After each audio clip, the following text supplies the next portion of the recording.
Welcome back to English with Paprip. As this is my first video, I hope you all support my channel and subscribe for more videos. അപ്പോൾ English എന്ന് പറയുന്ന നമുക്ക് ഒരു എളുപ്പമുള്ള subject ആയിരിക്കും അല്ലേ?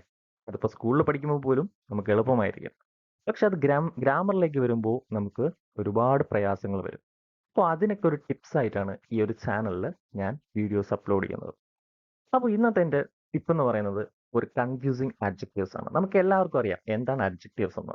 പക്ഷേ ഇതിൽ ഇടയ്ക്ക് കയറി വരുന്ന ചെറിയ കൺഫ്യൂസിങ് അഡ്ജക്റ്റീവ്സ് ഉണ്ട്. അത് ഏതൊക്കെയാണ്? Okay, first one. ആകെ രണ്ടെണ്ണം മാത്രമേ ഞാൻ എൻ്റെ ഈ വീഡിയോയിൽ പറയുന്നുള്ളൂ.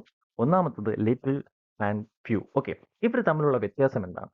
ഫ്യൂ എന്ന് പറയുന്നത് നമുക്ക് കൗണ്ടബിൾ നൗൺസിലൂടെ മാത്രമേ ഫ്യൂ ഉപയോഗിക്കാൻ പറ്റുള്ളൂ. എന്താണ് കൗണ്ടബിൾ നൗൺസ്? എണ്ണാൻ കഴിയുന്ന നാമങ്ങളെ അല്ലെങ്കിൽ നൗൺസിനെയാണ് എന്തെന്ന് പറയുന്നത്? കൗണ്ടബിൾ നൗൺസ് എന്ന് പറയുന്നത്. അത് ഏതൊക്കെയാണ്? Students, apples, coins, chairs. ഇതൊക്കെ എന്തൊക്കെയാണ്? ഇതൊക്കെ ഒരു കൗണ്ടബിൾ നൗൺസ് ആണ്. അപ്പോൾ ഇതിന്റെ കൂടെയൊക്കെ നമുക്ക് എന്ത് യൂസ് ചെയ്യാം? ഫ്യൂ എന്ന് പറയുന്ന ആഡ്ജക്റ്റീവ് യൂസ് ചെയ്യാം. Okay, the second one little. Okay, little എന്ന് പറയുന്നത് നമ്മൾ അൺകൗണ്ടബിൾ നൗൺസിന്റെ കൂടെയാണ് യൂസ് ചെയ്യുന്നത്. എന്താണ് അൺകൗണ്ടബിൾ നൗൺസ്? നമുക്ക് എണ്ണാൻ കഴിയാത്തത് അല്ലെങ്കിൽ നമുക്ക് കൗണ്ട് ചെയ്യാൻ കഴിയാത്തതാണ് എന്തെന്ന് പറയുന്നത് അൺകൗണ്ടബിൾ നൗൺസ് എന്ന് പറയുന്നത്. ഏതൊക്കെയാണത്? വാട്ടർ, മണി, ഷുഗർ, മിൽക്ക്. ഇതൊക്കെ എന്താണ്? അൺകൗണ്ടബിൾ നൗൺ ആണ്. അപ്പൊ അതിന്റെ കൂടെ നമ്മൾ എന്താണ് യൂസ് ചെയ്യുന്നത്? ലിറ്റിൽ. അപ്പൊ തമ്മിലുള്ള ബേസിക് റൂൾ എന്താണെന്ന് മനസ്സിലായല്ലോ? ഫ്യൂ എന്ന് പറയുന്നത് കൗണ്ടബിൾ നൗൺസിന്റെ കൂടെയും ലിറ്റിൽ എന്ന് പറയുന്നത് അൺകൗണ്ടബിൾ നൗൺസിന്റെ കൂടെയുമാണ് നമ്മൾ യൂസ് ചെയ്യുന്നത്. Okay, okay, note the point. Money is an uncountable noun. Money എന്ന് പറയുന്നത് എന്താണ്? ഒരു അൺകൗണ്ടബിൾ നൗൺ ആണ്. ഓക്കെ, നമുക്ക് എക്സസൈസിലേക്ക് കിടക്കാം.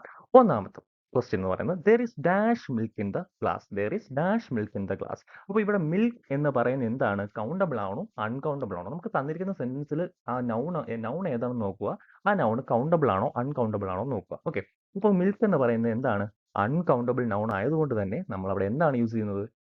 യെസ്, അൺകൗണ്ടബിൾ നൗൺ ആയതുകൊണ്ട് ലിറ്റിൽ ആണ് യൂസ് ചെയ്യുന്നത്. Okay, the second one is dash students attend the class. Okay, dash students attend the class today. അപ്പോൾ ഇവിടുത്തെ നൗൺ എന്ന് പറഞ്ഞാൽ ഏതാണ്?